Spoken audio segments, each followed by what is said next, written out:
January 13, 1842. A British lookout on the walls of Jalalabad sees something moving on the plain below. A horse, one rider, slumped forward, barely holding on. He gets closer. The lookout can see the rider is wounded. The horse is dying. They send out a patrol. They bring him in. His name is Dr. William Brydon, and he is the only European survivor of an army of 16,000 soldiers and camp followers who had marched out of Kabul 1 week earlier with the promise of safe passage back to India. 16,000 people. One came back. That horse, stumbling toward Jalalabad across the Afghan plain, is one of the most efficient military statistics in recorded history. Not a battle, a landscape, a mountain range, a cold, a geography that did not negotiate, did not retreat, did not run out of ammunition, and did not need to. Hold this number. Every major military power that has entered Afghanistan in the last 2,500 years has left in worse shape than it arrived. Alexander the Great, the Mongols, the British Empire,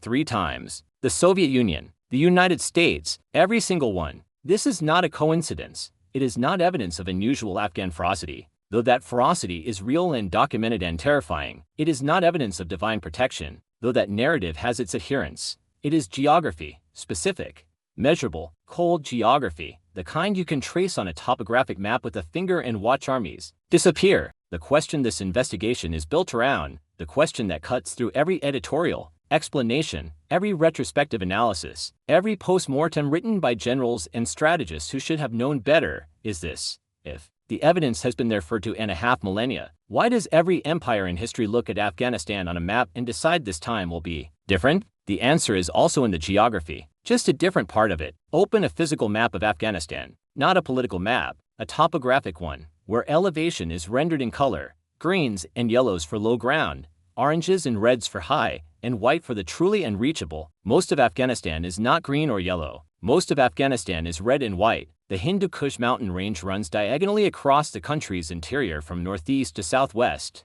Over 800 kilometers of jagged peaks, narrow gorges, and high-altitude passes. Its highest points exceed 7,700 meters. The passes that cut through it sit at elevations where the air is thin enough to make physical exertion genuinely dangerous for people not born to it, where winter temperatures drop to levels that have killed armies without a single shot fired. But the Hindu Kush is not the whole problem. It is not even the main problem. The main problem is what the Hindu Kush does to the ground below it. The range creates a radial system of valleys, deep, narrow, high-walled river valleys that run outward from the mountains like spokes on a wheel. The Panjshir Valley, the Kunar Valley, the Korangal, the Arghandab. Each one is a corridor that looks, on a 2-dimensional map, like a road in, and each one is, in military reality, a killing ground. High walls on both sides, one entrance, one exit, every ridge a firing position for someone who has spent his entire life in those specific mountains, and whose grandfather showed him every cave and ledge and overhang from childhood. An invading army moving through an Afghan valley is not conducting a military operation.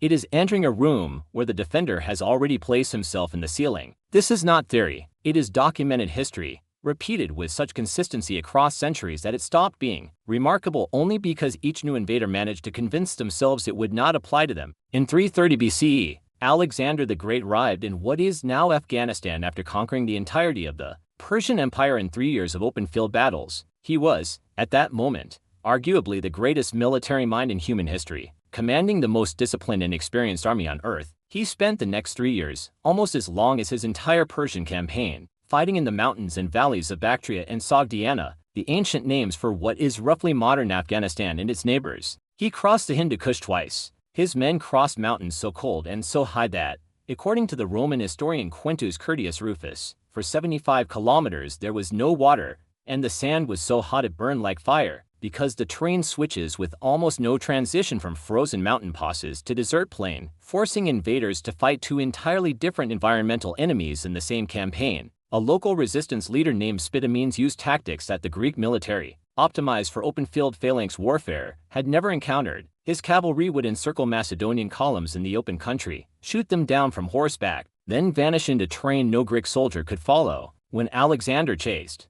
there was nothing to chase. When Alexander stopped, the attacks resumed. Plutarch recorded that Alexander's Greek commanders compared the Afghan resistance to the Hydra, cut off one head and 3 grew back. Alexander eventually crushed the revolt, through sheer attrition, by destroying villages, by massacring populations that sheltered resistance fighters, and by marrying Roxane, a Bactrian princess, to bind himself politically to the local power structure. The historians who called his Afghan campaign a success were being generous. He controlled the cities. He did not control the mountains, and when he died in 323 BCE, his Greek successors attempted to hold Bactria with garrisons, and spent the next 3 centuries fighting the same terrain-enabled resistance that had ground Alexander's army down. Over 20,000 Greek soldiers, upon hearing of Alexander's death, simply tried to walk home. Some were slaughtered, some were forced to stay. The Greeks are still remembered in Afghanistan. They are remembered as Yonani, the people who came and stayed and never entirely left because the mountains would not let them go. More than 2,000 years later, a different empire made the same calculation with the same result. In 1839,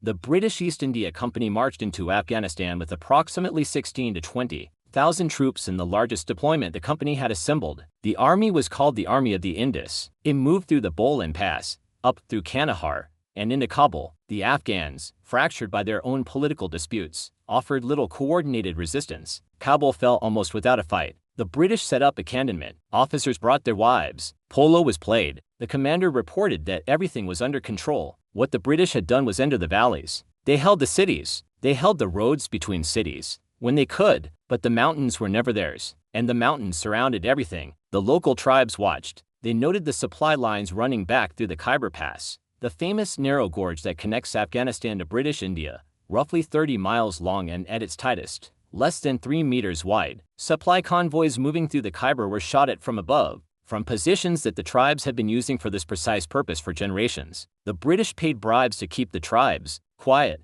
Then, in a decision that became a case study in catastrophic military short-sightedness, they cut the bribes to save money. The tribes saw no further reason for restraint. The British political officer, Sir William McNadden, dismissed every warning. He wrote to his superiors, "This is the usual state of Afghan society." 3 weeks later he was dead, murdered during negotiations. His body dragged through the streets of Kabul. What followed was a retreat. In January 1842, in the dead of winter, 16,000 soldiers and civilians filed out of the Kabul cantonment and began marching for Jalalabad, over 90 miles away, through mountain passes in freezing snow. They had been promised safe passage. They walked into an ambush that the terrain had been designed by geology, by altitude, by the placement of every ridge and every pass, to enable. The Khyber Pass is 5 miles long. Its walls rise hundreds of feet on both sides. There is nowhere to run, nowhere to shelter. The Afghan fighters, positioned on the heights before the column arrived, shot down into the crowd below at will. By the end of the first day in the pass,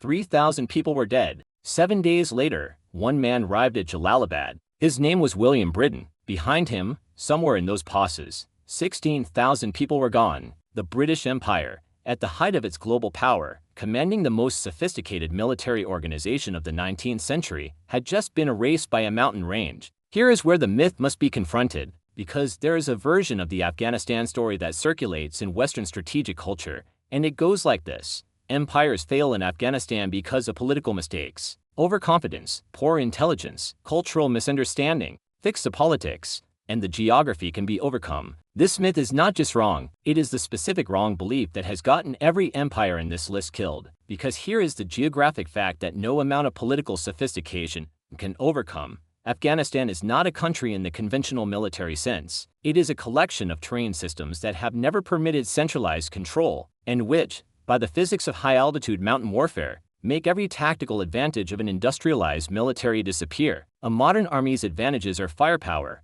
mobility, and logistics. Afghanistan negates all three. Firepower. A rifleman on a ridge at 4,000 meters is positioned above the effective range of most direct fire weapons. He can see everything below. He cannot be flanked without committing forces to a climb that takes hours and alerts him long in advance. Air power can strike known positions, but the terrain has more ridgelines and cave systems than any air campaign has ever been able to fully map and suppress. Mobility. The Hindu Kush does not have roads in the engineering sense. It has pots. Some of those pots are wide enough for a vehicle. Most are not. The Saling Pass, the main route connecting Kabul to northern Afghanistan, which the Soviets tunneled through the mountains at enormous cost, is a single-lane road at over 3,000 meters elevation, subject to avalanche, subject to ambush, and the critical vulnerability through which every foreign force in history has had to push its supplies. The Soviets awarded medals to truck drivers who successfully crossed it. Truck drivers. Logistics. A modern army requires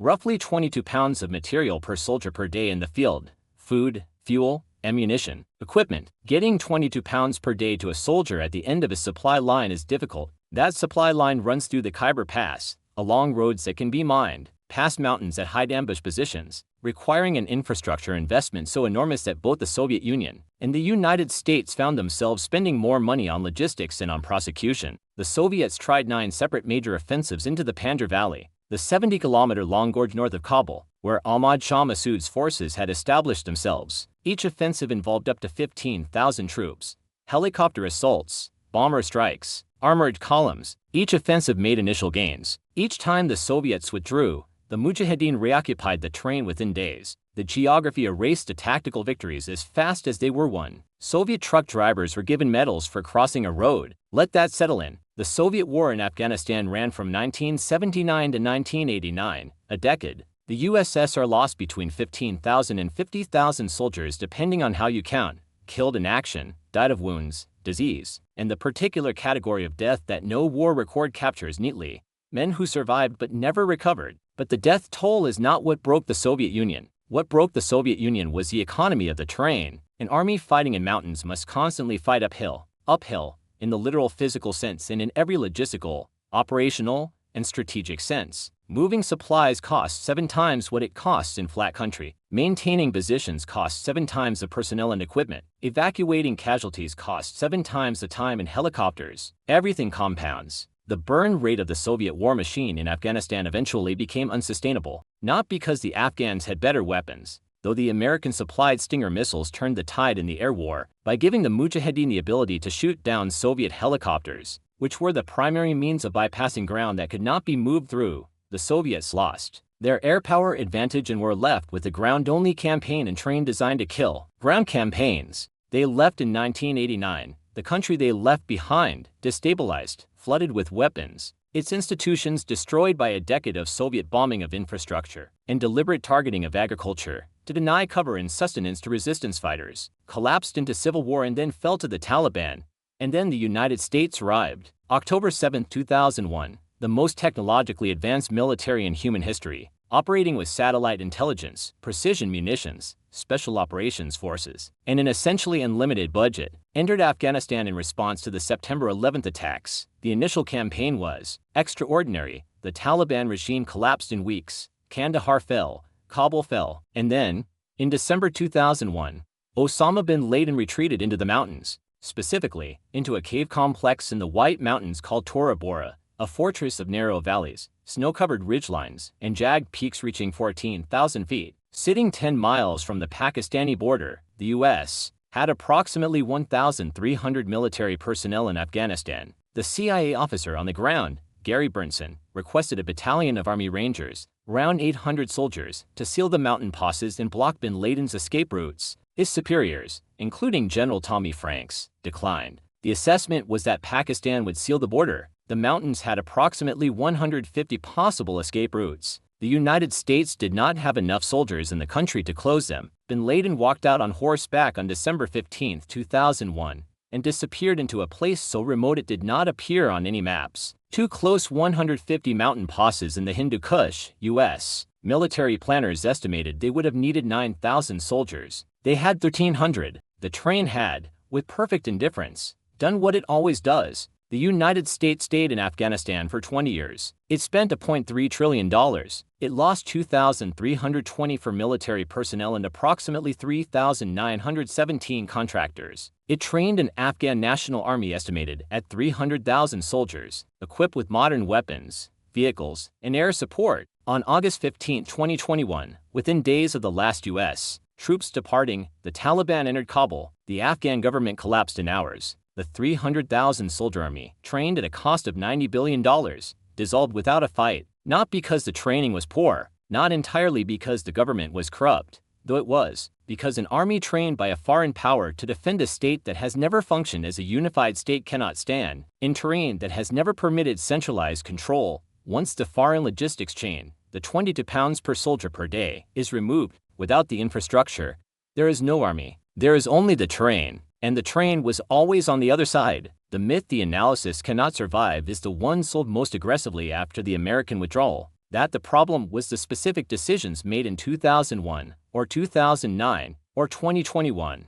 the troop levels, the roles of engagement, the choice of local partners. These decisions mattered, but they were made inside a larger frame that never shifted, a frame built by the Hindu Kush, by the Khyber Pass, by the Panjshir Valley, by the physics of altitude and the economics of uphill supply lines. The British made different specific decisions in 1839 than the Soviets made in 1979, and both left in ruin. The Americans made different decisions than the British and left in ruin. 3 different militaries, 3 different eras, 3 different political contexts, same mountain range, same outcome. There is a category error at the center of every postmortem written about the failure in Afghanistan. The error is treating it as a failure of strategy, of intelligence, of political will. It is not. It is a success of geography, the same geography that was demonstrating the same result to the same category of invader when Alexander's veterans were developing frostbite in the Hindu Kush passes in 328 BCE. Here is the detail most analyses of Afghan military history skip. The term graveyard of empires is applied retrospectively by historians who notice the pattern, but the Afghans have their own word for this phenomenon,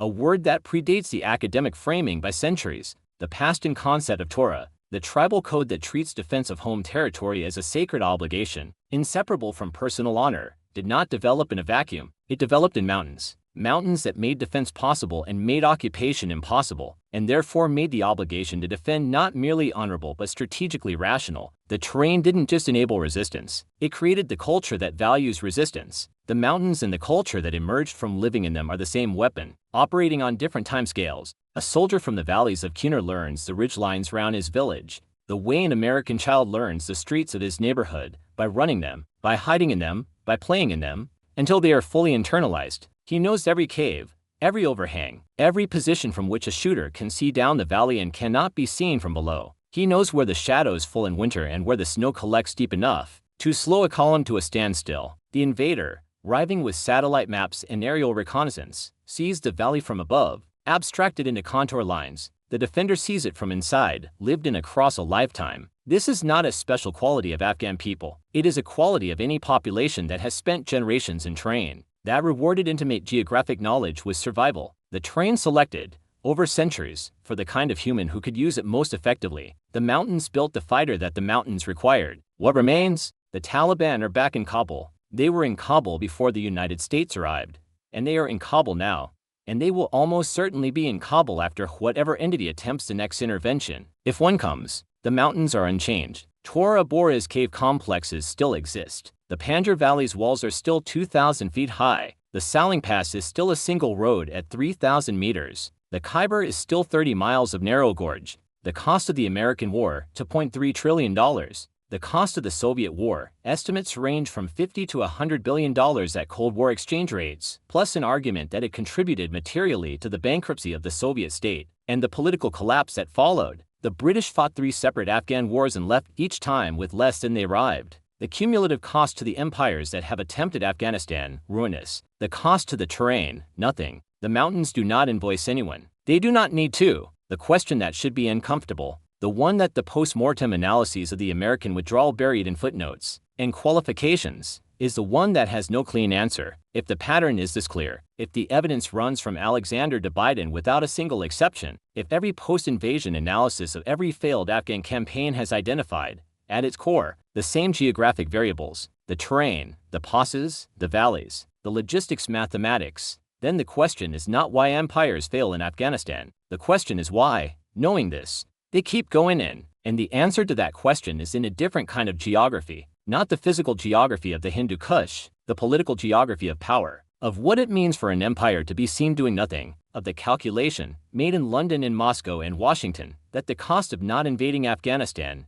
the signal it sends, the vulnerability it creates or appears to create, is greater than the cost of the inevitable failure. Every empire that has walked into those mountains has known, on some level, what was waiting. They went anyway, because the alternative, accepting the limits of power, accepting that there is a place on the map that cannot be controlled, is a thing that empires are structurally incapable of accepting. The Hindu Kush has been waiting for the next one to arrive ever since the last one left. It is not impatient. If you've never heard the geography of this explained in this much detail, not as a political story, not as a cultural story, but as a trained story told in military physics. You probably won't find it assembled like this anywhere else. Stay close.